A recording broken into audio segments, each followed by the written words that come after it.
Still going. Just hope everybody had a great summer. You know, me and my family, we had an awesome summer. Had a great time going down to my great state of Florida and spending some time with my family down there, and spending some time with my son and nephews and daughter. So the summer couldn't have went any better for the family, for the Spiller household, but also excited to get back to the grind that's going to take to have a successful season.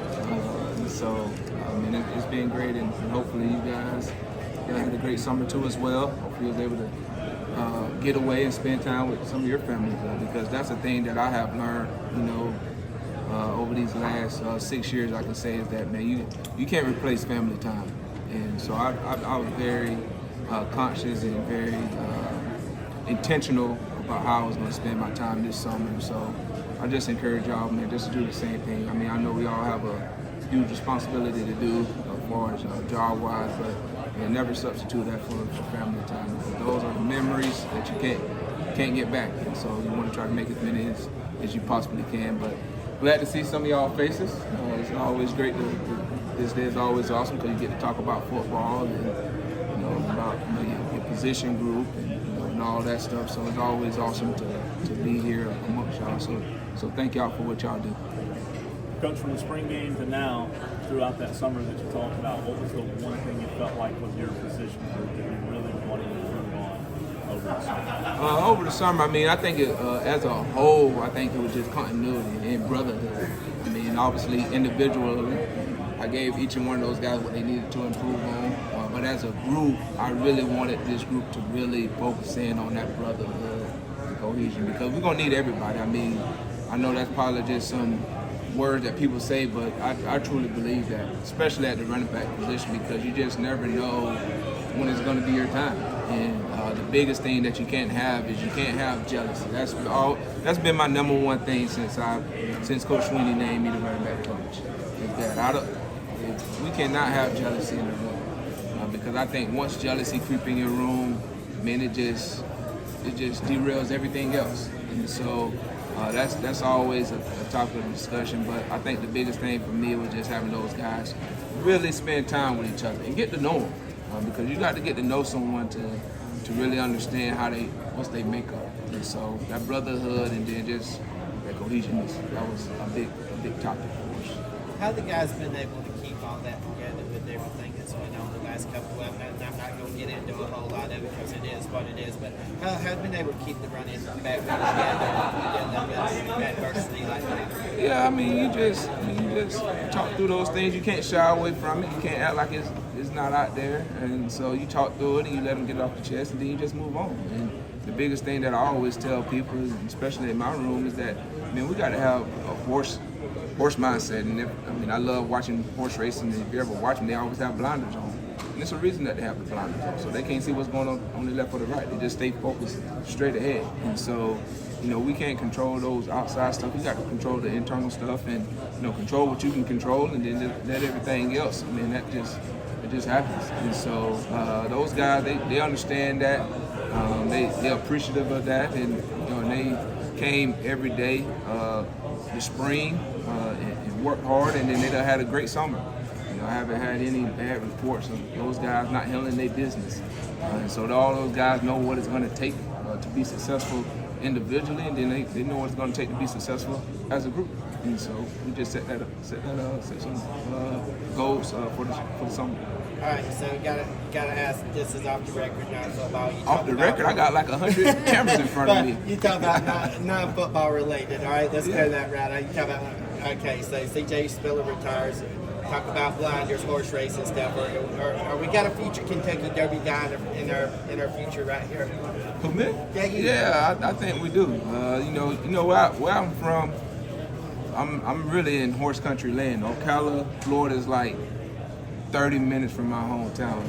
If any of y'all familiar with Ocala, I mean, that's really where it's horse country. And so when I'm on 75, that's all I see.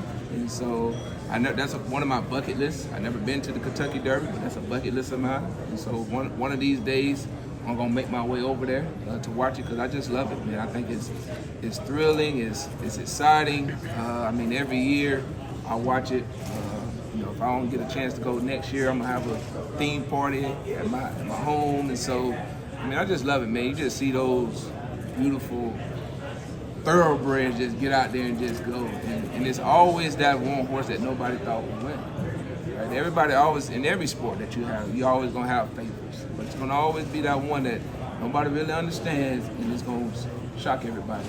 But the people that train that horse and that been with that horse every single day, they have belief, and that's all that horse needs is just that one person to believe. And that's the same thing in my world, is that we got a bunch of guys in our room, and all those guys bring something totally different, but they just need somebody to believe in them. And because I mean, this is different. This is college football. It's not high school. It's not Pop Warner. It's not middle school. And so they just need someone to believe in them, and that's what I try to really be intentional about, just making sure that I instill belief in those guys, and I do different little things to remind them, because sometimes people get lost in who they are, and so we have to do a good job understanding who you are as a person.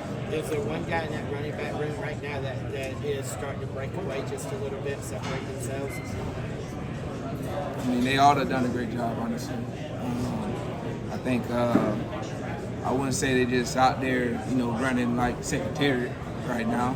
I think it's a good horse race right now, and the good thing is that we're finna get ready to start fall camp, so they're getting ready to walk back up to the stalls, and we're finna get ready to shoot that gun, and we'll see what happens. And so I'm excited about them. Hopefully they, the stuff that I gave them going into the summer, hopefully they've done a great job of working on that stuff and getting better as a player, and we'll see how they run their race. What's something about these guys, this group of players in this season that kind of separates it, makes a difference out of past seasons before? Say it again. What's something with this group of guys, this group of players that you get to coach and this upcoming season that's different from past seasons before? Well, I mean, I was just talking to Coach Zal about that, and I was talking to a couple of my closest friends. I was like, honestly, this year reminds me so much of 21. Right, because I got here in 20 and it was Travis Etienne for all those years. Then when I took over in 21, it was like, okay, who was going to be that guy? And, the only experienced guy you really had coming back, honestly, was Lynn J. Dixon, right? And then after that, you have Shipley for 3 years, and then Moffitt. And so now, this year is kind of very similar to that 21, where it's like, okay, who's going to be that guy? You don't have the Shipleys or the Moffitt, but man, I'm excited about all those guys in the room. They all bring something totally different to the table, and that's appealing to me. And they all hard workers, they all competitive, and they all got to have some toughness. And I think they showed that this spring. But then at the end of the day, man, it just comes down to just brotherhood. You got to have a brotherhood. You can't have what I call pillow talk. You can't have any of that stuff going on. And so I think if those guys really gel together and really come together and really have a great appreciation for each and every guy's role, I think we'll have a very successful season. But anytime you have the bickering and the jealousy of, oh, this guy got this many touches, this guy got this many yards, then we're gonna have a tough mountain to climb. But we'll get through it. Coach, you mentioned jealousy a few times. Is that something you learned as a player? Yeah, that's something that I learned as a player. I mean, especially going from where I'm from to coming to college and then going to the NFL, like that's the stuff that I dealt with. And so having those experiences, I'm able to share that knowledge with the guys in the room. And then I was able to, help these guys. And so, but that was the number one thing when I took over, though, honestly, is like, you can't have jealousy, really. I mean, especially in the running back room. I can't speak for everybody else's room, but for the running back room, you cannot have jealousy in there, because then it will really derail everything that you're trying to build. And so I always tell those guys, if there's any jealousy, man, let's talk this thing out. Like, if we're going to talk it out as a group, we truly say that we're a brotherhood. Let's be a brotherhood, right? And so those guys, they understand that, so I'm not, saying something that they don't understand. They know that's always a big topic of discussion when it comes to my room. Now, I missed the first few questions, so my bad if you end up repeating something, but with you and Ben having so much influence in this uniform, transitioning to coaching your position group, is there any wisdom you've shared with him or can at this point? Yeah, that's what you should do. You share all your wisdom and the knowledge that you have as a player, that you went through as a player, to try to help these guys. And so I'm always trying to share those guys my wisdom and the knowledge and some of the experiences that I went through as a player to try to help them.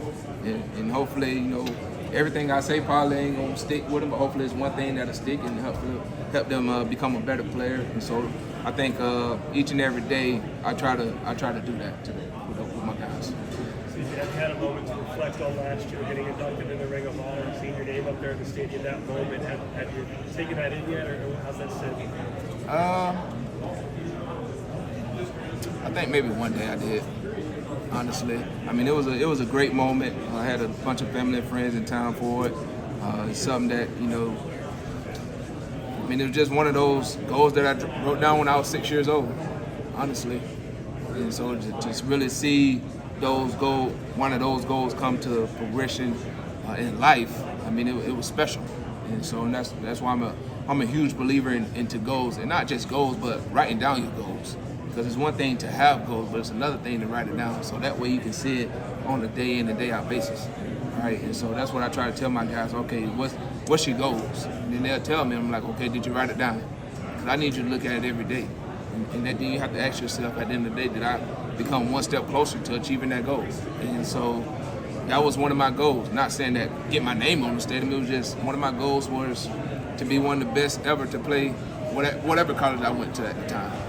To be one of the best players ever. That was a goal that I wrote down at 6 years old. Another one was to really be the best high school player that came through my hometown at Union County. That was one of my goals. And so to see all those things come to fruition is hot, because a lot of people don't get opportunity to live and see those things happen. So for me to be able to do that and share with family and friends is awesome. CJ, a few years ago, piggyback off of that, a few years ago when you was inducted into the College Football Hall of Fame, I picked up the phone and I called Butler High School. You did? And the secretary that I talked to remembered you very well, and actually got to talk to your old high school coach. And Trevor actually asked you a question in the interview, and you kind of got emotional about it. So I don't want to get you emotional and everything, but you were obviously close to your grandmother and talked about going to Hardee's every morning, having breakfast before school, and the secretary of school reminisced about that as well as your coach. What do you think your grandmother would say to you this day and time if she was here? Specifically for this year? Just for your accomplishments. Accomplishment? She'll just honestly, she'll just tell me just remind me who I am. Just be who I am. Don't try to be nobody else. Remain humble. That was really her big emphasis on me growing up. And then just treat people the way that you want to be treated. And so, each and every day, I try to do that. I'm not saying that I'm perfect, but each and every day I just try to treat people the way that I like to be treated. I try to respect people. I have a great appreciation for that, what everybody does. And then I just try to remain humble. Sometimes it's easier said than done, but that's what it is, because that these gifts that I was given, I was given from my Lord and Savior. And I just try to do a great job of just making sure I'm reflective of what He was able to give me. We talk a lot about brotherhood. We talk a lot about brotherhood in the running back room. Without Will Shipley being gone, Phil Moffitt being gone, do you expect the running back room to be a lot more versatile for who you have in at any given play at running back position, or is it focused purely on that brotherhood as a group in total, or is it kind of focused on trying to find a new number one back? You got good thing is we got great healthy competition. Like you said, the last really 4 years, you always knew you had Will Shipley, you had Phil Moffitt. This year, the big question is, who's gonna fill those guys, and both of those guys are awesome. And I'm not looking for this group to try to fill those guys' shoes, because you have to be your own player, And so the good thing is that these guys, they love competition, and you got to embrace that. And I think, like I said earlier, I think it just goes back to you have to have a great appreciation for each guy's role, and I think that's probably one of the hardest things for young people to see, especially in today's world, is you got to understand your role, and you just have to attack that, right? And so, but I think to his question, earlier, that's an experience that I was able to go through that I'm able to share with them, right? and so hopefully that is able to help. But I mean, I'm looking for. I love all those guys. I think, you know, anytime you get on that field, you represent, you know, your family. You represent, you know, this university. You represent this program, and then most importantly, man, you represent that RB room. And so you have to take great pride in that. So, you know, I'm not over there, you know, shaking in my boots when I was to put Jarvis Green out there, for instance. Like, man, you sit in the same meetings as, you know, a Keith Adams and a Adam Randall, and so I'm expecting you to be prepared, I guess you can say. So I have all the confidence in those guys, and you know, they have to do their part now. They don't just come to them and it's gonna come easy. But I mean, I have all the confidence in them. You've gotten pretty good at teaching running backs how to play running back. So how do you